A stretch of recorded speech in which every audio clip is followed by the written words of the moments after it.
Hi all. Today we are going to talk about a lesson on the activity series. Now the activity series refers to or deals with reactions that are of the single replacement type. So when metal replaces metal in a compound or when nonmetal replaces nonmetal. So what I want to start off by doing is just showing you a typical model of an activity series. Well, you can see that this activity series has both metals and nonmetals, in this case the halogens. So all of the nonmetal reactions that we'll be working with single replacement wise will involve nonmetals. Will involve halogens if they're nonmetals. So again, we're looking at only single replacement reactions now. And remember that general formula for a single replacement reaction is AB plus C yields AC plus B, or AB plus C yields CB plus A.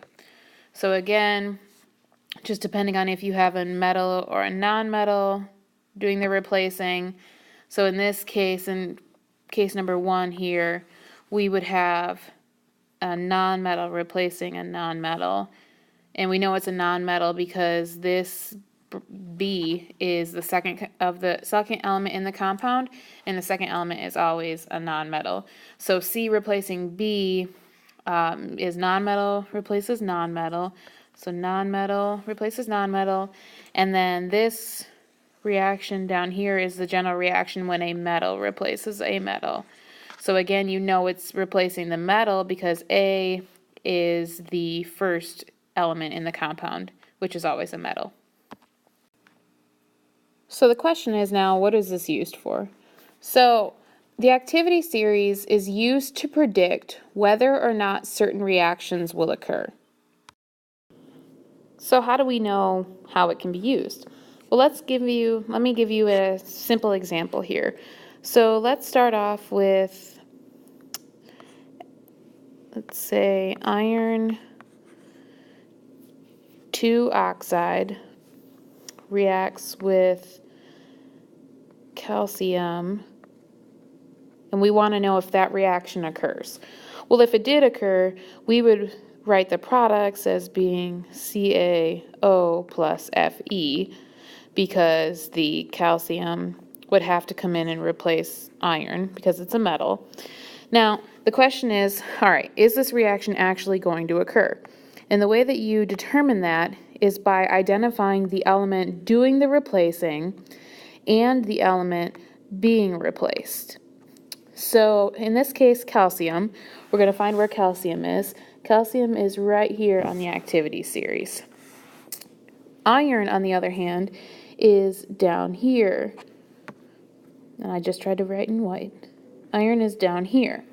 So the rule is that if the element that is doing the replacing, so calcium in this case, if the element doing the replacing is higher on the activity series than what's being replaced, so iron.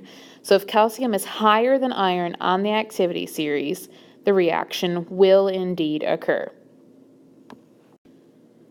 So let me write that out for you. So just to repeat, if an element doing the replacing is higher on the activity series, or in other words, more reactive, than the element being replaced, then the reaction will occur. So again, our reaction of FeO plus Ca will occur because calcium is higher on the activity series than iron. So in this case, we would write our products, which again, calcium would replace oxygen, and it's still a 1-to-1 ratio because they're both +2 and -2. So 1-to-1 ratio, and then iron becomes a neutrally charged atom. So let's do another example. We'll say NiCl2 plus sodium, Na, reacts to form NaCl plus Ni. So now we want to know, will this reaction occur? So let's balance it quickly. Now, what we need to do is figure out who's being replaced and who's doing the replacing. So sodium is the single element, so it is replacing the metal in the compound because sodium is a metal. So is sodium higher on the activity series than nickel? Which it is. So this reaction will occur. All right.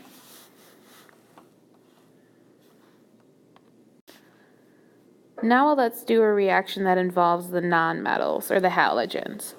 So in this case, let's do NaCl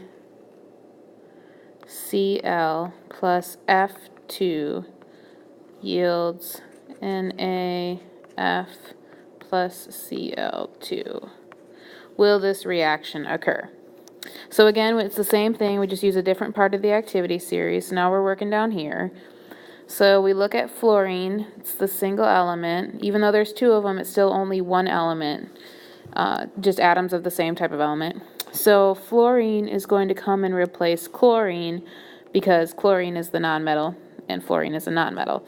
So chlorine gets booted off and the new compound forms of sodium fluoride, and then you have chlorine left alone being formed by itself. So we're comparing fluorine and chlorine. So fluorine is here, chlorine is right below it. So in order for this to work, fluorine needs to be higher on the activity series or more reactive than chlorine, which it is. So yes, this reaction will occur. Let's do another example. So let's say we have copper 2 oxide plus silver. Question is, will this reaction occur?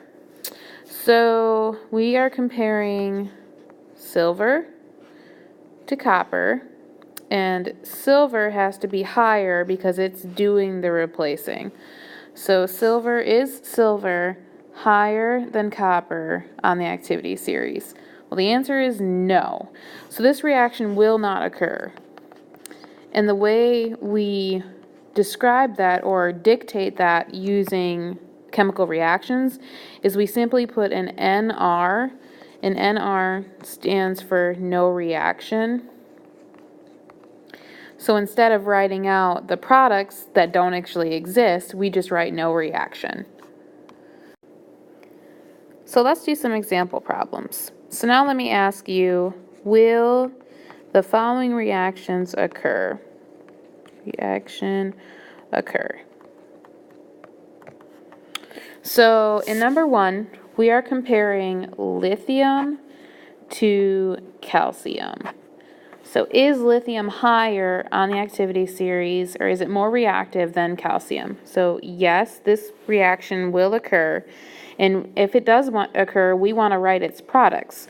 So yes, this will occur, number 1 will occur, and we want to write the products. So we have Li, which is 1 positive, bromine is 1 negative, plus calcium by itself.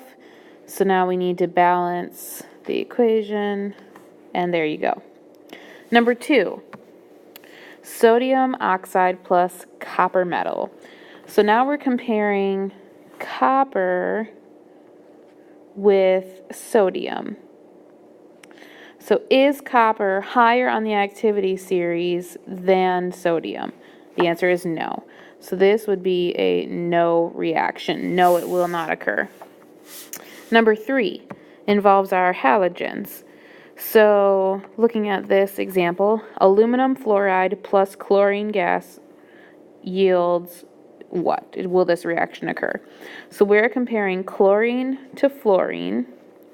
So the question is chlorine higher than fluorine on the activity series? The answer is no, so this is another no reaction. So the tricks are to make sure that you're identifying the correct elements and who's replacing whom. And if you do have a reaction occurring, make sure that you're writing the proper products and balancing the equation correctly. All right, so here are some more practice problems that you can go through and tell me, number one, will the reaction occur?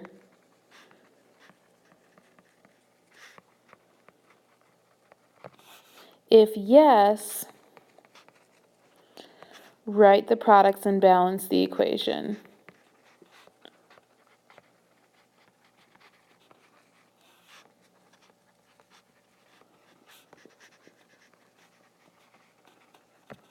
And then if no, just write NR. So go ahead and pause this video. When you play it again, I will show the answers, and then you will be able to determine if you have a good understanding of this or not. Here's the answer for number one. Now, your answer for the compound, the new one that was formed, because this reaction will occur, but this compound, iron iodide, I wrote it as iron 3 iodide. You could have written it as iron 2 iodide, FeI2. I mean, I didn't tell you what iron ion to use, so that one you wouldn't know off the top of your head. Okay, so I went ahead and balanced number one, and then I solved and balanced numbers 2 through 4. And number 4 was the only reaction here listed that the element doing the replacing was not higher or more reactive than the element being replaced. So this reaction did not occur. So we put NR for no reaction. What I would suggest for you guys to do is look through the practice problems that you've been given, ask any questions that you might have, and then hopefully we will be able to do a lab on this stuff. Thanks, guys.